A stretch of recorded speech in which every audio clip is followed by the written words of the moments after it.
All right. Cheers, everybody. Welcome in. So yeah, we're everybody knows why we're here because Chatio is kind enough to send me a beer from over there in Colorado. Going to be looking at the LaunchPad Brewery, their Hangover Special. It's a rye whiskey barrel aged imperial brown with chai spices and espresso, and it's a very limited beers, I guess, seasonal. It's one out of the 8 different Christmas beers they brewed, is what you said? Yeah, they had 8 different Christmas beers this year. I have one other still. Nice. It comes in at 8.7%. So, cheers, Flacco. What's up, Flacco? Brandon. Yeah, so I don't know. What do you want to do? You want to take the lead, or I'm not sure. I'll talk a little bit about them. LaunchPad's been a part of my community since I think I saw July 24th, 2015 when they opened, and they have just exploded over the last nearly 6 years. So, I mean, they've gone from just a little space with maybe 8 taps to up to 31 now, and they have a huge chunk of barrel-aged beers.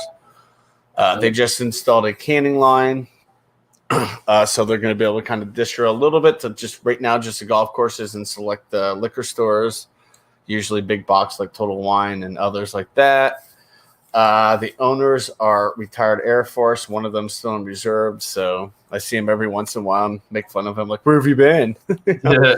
I've been training, bud. I've been training. So yeah, I mean, LaunchPad definitely is my favorite brewery in Aurora anymore. They really picked up the slack when my old favorite closed, and got some really good recipes, including this one. I remember I had this one almost 6 months ago when it first came out on tap, and I remember it being very good. So when I saw they had discounted stovepipes like this, I thought, let me pick up a couple. Sent miscellaneous one, and so Nice. Here we go. I don't know if you want me to crack open first, or you want to just crack together. Yeah. Let's just go together. Oh shit! Oh, it's jumping out of the can. Yeah, it's lively.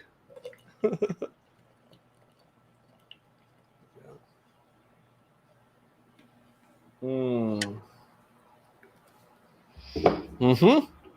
yeah. I'm wearing it. Oh no! No, it's not that bad. It's from that altitude. Nice shots. Good looking beer. Definitely is, man. Good brown ale color, mahogany. That's for sure. Yeah, nice. Almost like I can get it up to light. It's like a nice ruby. Almost. You can see that. I can see the effervescence just spewing up. There you go. Oh yeah, nice red hues to that. Oh, yeah, I got a nice white, about 1 finger head. It's pretty frothy. Oh yeah, same here. Little rocky on the sides, but I don't know. Yeah.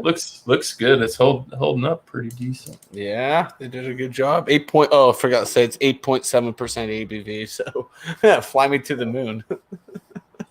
Yeah, that's a pretty looking beer. Ooh, yeah, buddy. Chai comes through very well with the spice.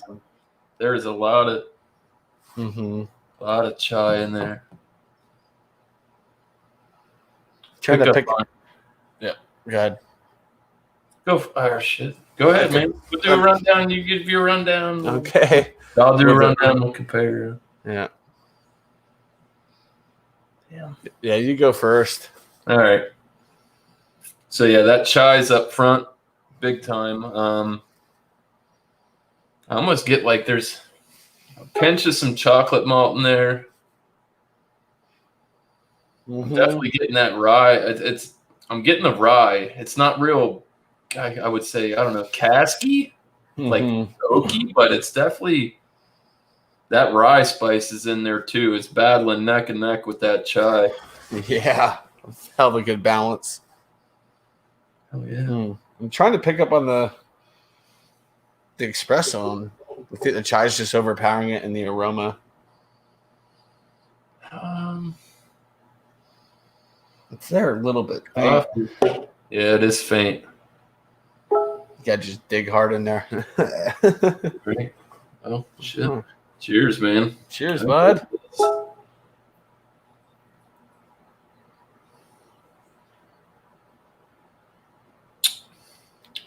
I get the coffee. Oh yeah, yeah. It's definitely not the aromatic part of it. Wow. There's a lot going on. Yeah, but nothing's overpowering. It's all working together just flawlessly. Oh boy, Josh, wrong. Yay. Swing and a miss, buddy. Cheers to everybody in the chat. Thanks for stopping in. We had some black licoriceness to it too from everything. Yeah, I actually do kind of. Yeah. I think It's got to be. I'm wondering if it's from the chai and the roast espresso combined.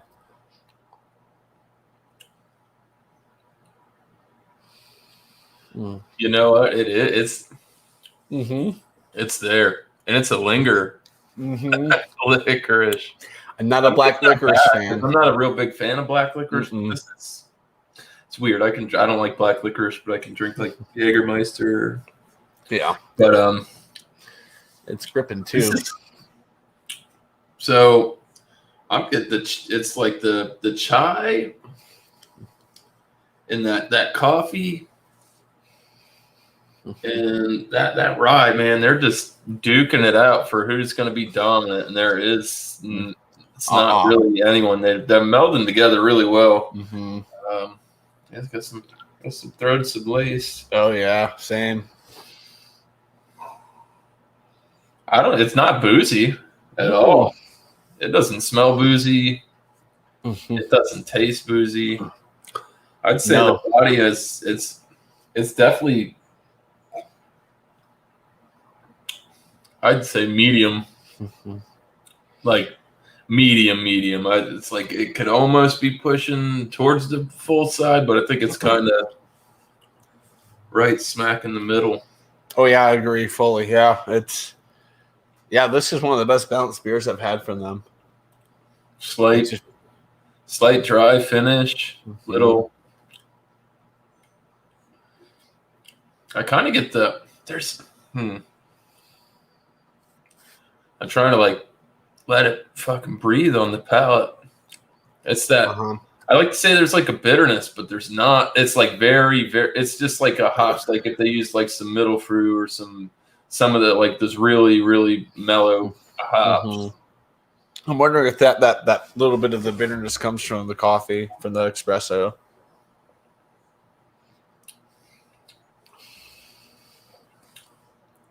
To me, it's not really a hop bitterness. No. It's more of the coffee bitterness. Coffee?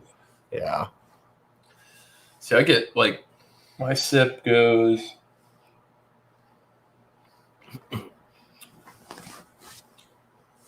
chai, rye, slight coffee. Yep. Then it mellows out to licorice. Mm-hmm.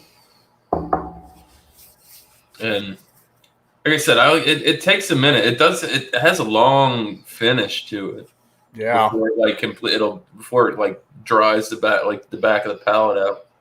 It's just like, I don't know, slight earthiness. Mm-hmm. Man, this is definitely a Christmas beer. Mm-hmm. A black licorice Christmas. Yeah, and you're drinking it in 90-degree weather. Color on the pores. Good, yeah. Mm-hmm. Effervescence. Yeah. Oh yeah. Oh, that last pour is just climbing right to the top. Oh yeah. A little bit of splash. That's it. Got their independence sticker. Yes, sir. Fully. Yeah. Oh yeah. And they're all good people who work there. They have great staff. Yeah. I wish we had a little. God. Do they have info on this on their website? On this beer? Yeah. I looked it up at work earlier, and all I could find was Untapped, and they gave it a 3.9, which is pretty good for Untapped. Yeah, it's right on the cusp of an A beer. Mm-hmm. B plus plus. Mm-hmm.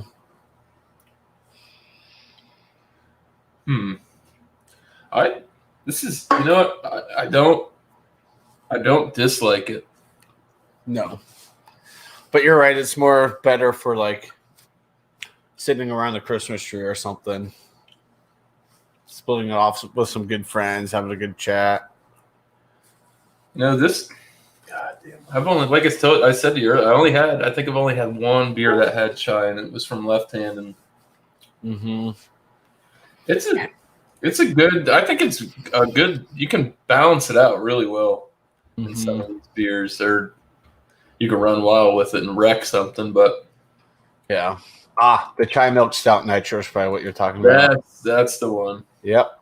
Yeah, I've had that one too.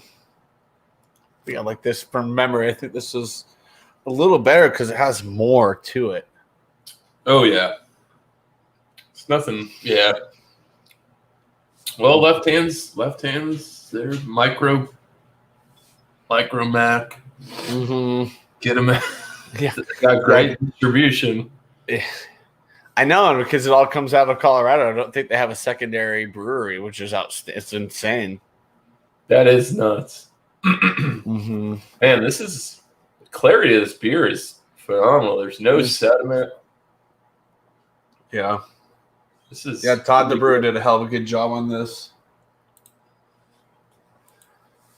What was it? The day I sent out your package, I went in there and Dave said, "Hey, come back here with me." He took me in the brew house. He's like, "Nope, these hops in." So I consider to say I helped brew their piggyback IPA that's coming out in about a week or so. Nice. Mm-hmm. Oh yeah, dude, this is a good one. Mm-hmm. Yeah, I'm gonna get you a beer package together.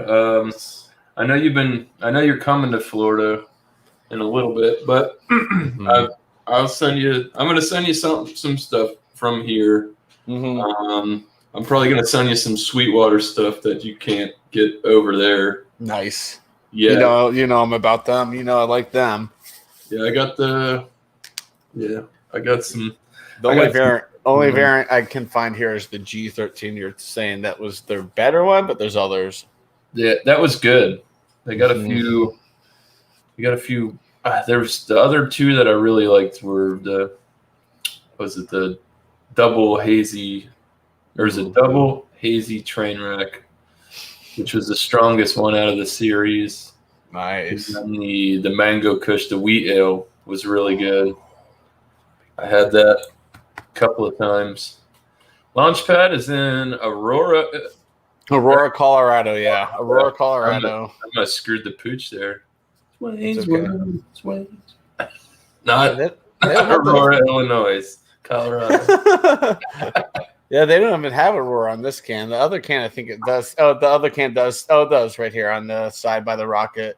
Yep. Brewed and canned by LaunchPad Brewery, Aurora, Colorado, Earth, Orion Arm, Milky Way Galaxy, which I think is pretty freaking hilarious.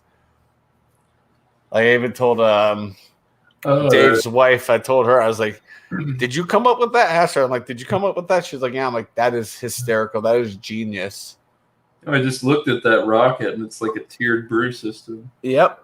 That was their initial logo, their original logo back in 2015, and they also have the rocket going around the hop. And yeah, I mean, this is how limited release this is. It doesn't even have info on the can. It's got stickers on it.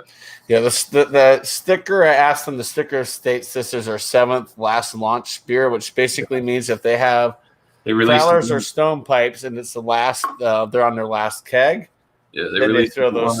This is number 7 out of the 8 beers they released for Christmas. No, number 1. It's on the bottom. No, the 7 is part of their last launch, their discounted beer when they're almost out of it. Is it? Yeah, that's what it stands for. I was asked Dave, I'm like, I'm confused because I have like a 6 and I picked up a 9. Now I have the 7 and the 7 is going to Florida. It's like, oh yeah, that's for us to keep track of our last launches. I was like, well, put the sticker on the bottom. Yeah. I don't know, JV. you have to hook up with Thrash or Chatio. I don't know if we'll figure something out. I'm down to trying beers from all over the country. Oh yeah. It is. This beer is growing on me. I remember when I ordered it. Like, do you like chai? I was like, eh. And they poured it, and he's like, careful, it sneaks up on you. Because the booziness is like so hidden. I'm starting to get like a malt presence out of this now. Towards the end of the sip, that licorice is kind of fading. Yep. I'm starting to get some malt in there, which is good. Yeah, I didn't take I probably should have took mine out a little bit more. Yeah, mine was sitting out for a half hour. Not long, but yeah, long enough for it to kind of build up more temperature to it. Yeah. Oh, damn. I know the Mackinacs I have down in my cellar are basically room temperature, and they are so good. Room temperature. Yeah, I still got that 4-pack. Who did I think somebody said something about that. Who's slurring their words? You shut up, Joe. Someone sent one to, you sent something to Thrash? I sent one to Thrash, but not out of that 4-pack. Somebody. No, I know. I remember that. No, Beer Man. Yeah. Beer Man's the guy. That's the drunken night. Too many drunken nights. Beer Man is my connection. What to say? You promise people shit. Yeah. Make good on it. Yeah. No, I did. It took a little bit, but I got it to you. And I packed the hell out of it because I'm like, okay, this takes extra padding in its glass. Yeah, reuse that packaging I sent it, and that came from Oregon. There you go. Yeah, shit. You keep talking like that, you get banned. I'll come at you, buddy. The big bubbles come at you. Yeah. Man. This is really good, though. It's definitely a seasonal beer, but it's still nice to have it in the summertime. No, it is. It's not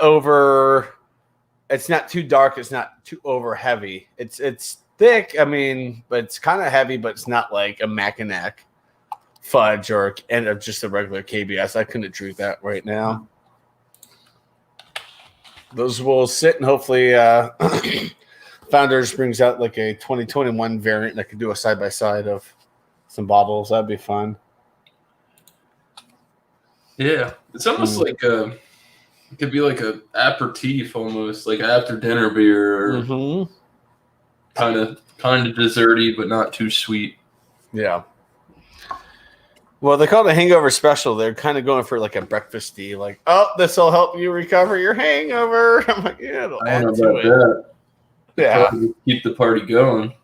It's like, yeah, you're not hungover anymore. You're drunk again. No, it's a brown ale. It's a rye whiskey barrel aged imperial brown ale with chai spices, espresso. 8.7%.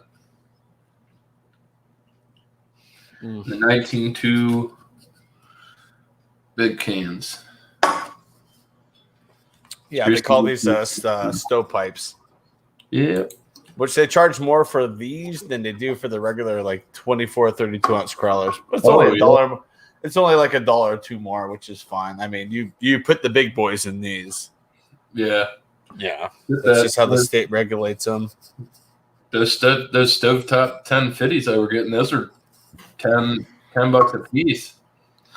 So funny. It's just I never saw those here. It's so weird. I'm like, I'm not far from Oscar Blues, and I don't get them. And then you got the last one that I could find. Yeah, you're good. I mean, it'll come back out. It comes out. It's hit or miss. I mean, some years I find it, some years I don't.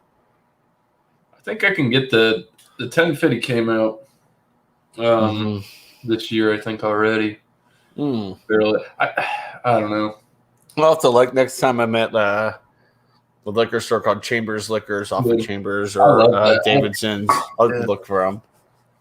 I like that one. It's like that and the narwhal. Mm-hmm. I think You know, narwhal's better than Bigfoot. Yeah, I put narwhal a little bit above Bigfoot on my book. Or the barley wine. Yeah. Oh, I forgot yeah. what narwhal is, but yeah, that was. It's their it's a barrel aged imperial stout from Sierra Nevada. It's like big. It's like I think it's almost as big as the 1050 barrel aged, the one I sent Dio. Yeah. I know it's at least it's 12 plus. I'm pretty sure. Yeah, I remember I found it at the liquor store up the road from me once, and I picked it up, and I went back like 2 days later, gone. I'm like, well, at least people know what they're getting at that time. Now it's like I was getting the Mackinac Fudge and the regular KBS for $10 a 4-pack, but I have 11 Mackinac Fudges and 5 regular KBSs. I'm looking good. 11 Mackinac Fudge. So Alex isn't the only guilty party. Chatio drank it all up on the I've had Southwest. I've picked up at least 4-packs of that one. I don't blame you. It's not going to go bad and you can sit on it. No, it's just sitting in maybe 60-degree temperature in that closet. Yeah. Yeah. Well, you ready to score? Yeah, that's what I was thinking. You know Almost what? I'll let 22. you go first, Chatio. You scored. God. All right. 4. I don't want to undercut you. I know. I want to know it's the first time you've had this, right? And a stovepipe, but I had a 1 pour back when it came out because I did the whole 8 crazy nights. I was there 8 days in a row doing every single one. And I remember this one was one of the ones up there, and the one I have in the fridge is another one I really liked. Hangover Special from LaunchPad Brewery. I'm going to score it out of 100. Got to remember I'm on a panel. Because I just do 0 to 10 on my score with a decimal. Whatever you feel comfortable with is fine by me. I got it. I'm gonna say this is a 96. It's a solid A in my book. Just the way everything was balanced out because they threw a lot of stuff at this, and the brown ale base just took it like a champ. I mean, it's a 96, just solid A, not an A plus, but a solid A. Yeah. I'm in you said 96? I'm in that ballpark. I'm in that ballpark. It's a 40. Just kidding. No, not even no way. I do like it. It does still drink like a brown ale. You know.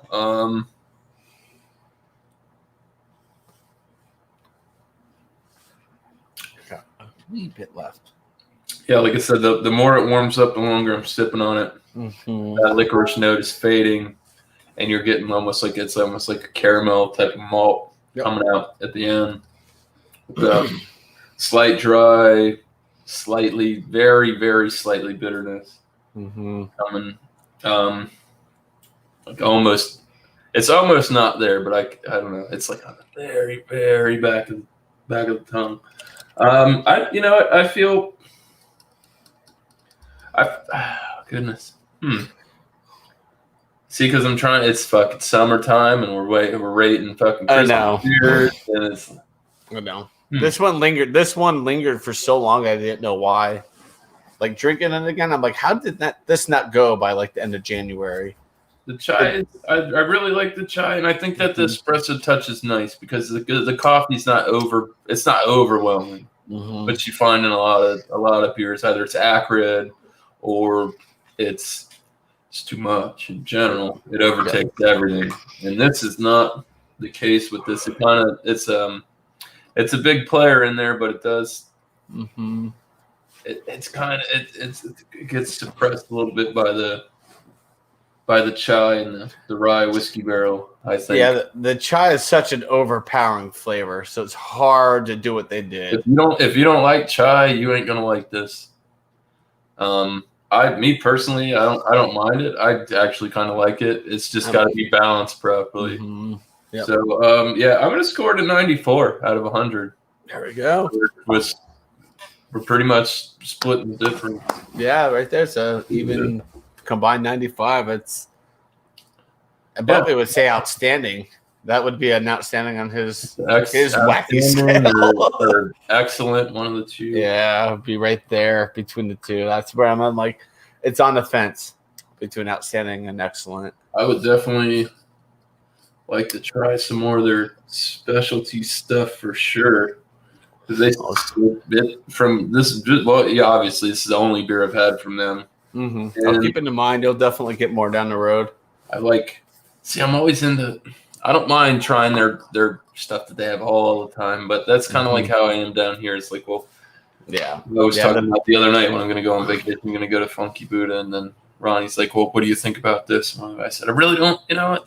The hop gun's okay, but their regular shit they put out, I mean, it's not bad, but you're always looking for that specialty stuff, that seasonal, those one-off for the year set of beers, and I think that really defines a company. You know, it's like you can brew a lager, you can brew a Hefeweizen, you can brew a brown ale or a dry stout, and once you got your base, and there's your plain beers. But then once you get that, then you start playing around. Yep. And that's when stuff like this happens, and I really enjoy it. So, yeah, Todd is a brewer. He definitely dialed in very well with this one. I even asked him, like, how the hell did you do get 8, winter beers ready? He's like, oh, I started back in August. It just kind of throughout the time, because he's like, we've got tons of vessels that they can hang out in for a while. And he's like, for 3 weeks straight, I was working 12 hours plus a day. And I'm like, dude, you nailed them. Maybe a touch of cinnamon might have set this fucking thing up. Yep. Just a pin. A lot. So I think I'm going to give them my Santa's Bells recipe and have them play with it, see what they can do with that for 2021. And I'm just going to say, take all the credit. It's my recipe, but take the credit and have fun. Just make sure it doesn't get out of hand like it did when I brewed it at 14.1%, because that's the Imperial. You put that one in the barrel. That was an Imperial Winter Ale, which is like unheard of.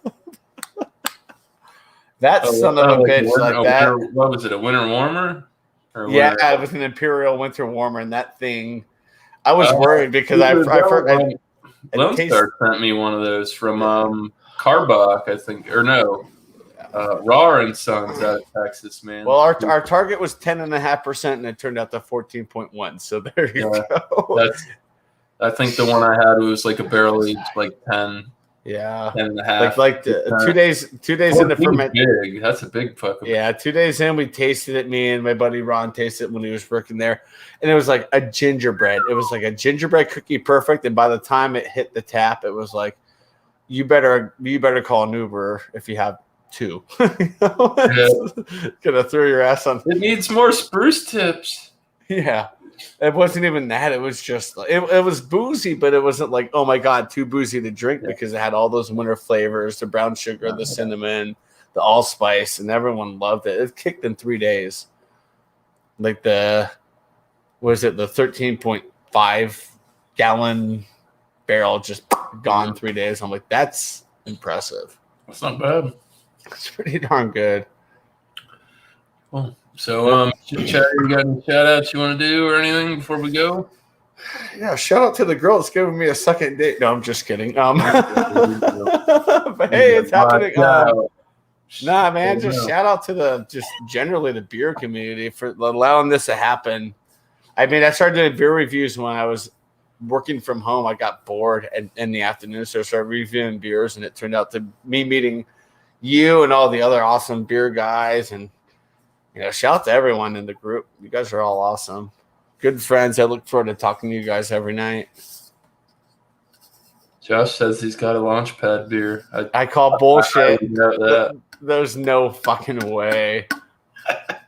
There's no way. Maybe LaunchPad Brewing Company, because there's a difference between LaunchPad Brewery and this is brewery. Because they said brewing company was already taken by the time that they came up with the name, so they just cut it the brewery and it wasn't taken, so they're like done. There you go. Yeah. Cool. Well, all right, guys. If anything from me, just look out for some more miscellaneous brew reviews, and then go check out the rest of the community: Bumpy Road Brewery, Beer Man, Drunken One, Thrash Metal Homebrew. Y'all know the squad. If you don't, keep watching. Hit the notification bell, sub up, hit that thumbs up, and then stay sipping. That's what I always tell you. Catch you on the next one. Cheers. Cheers.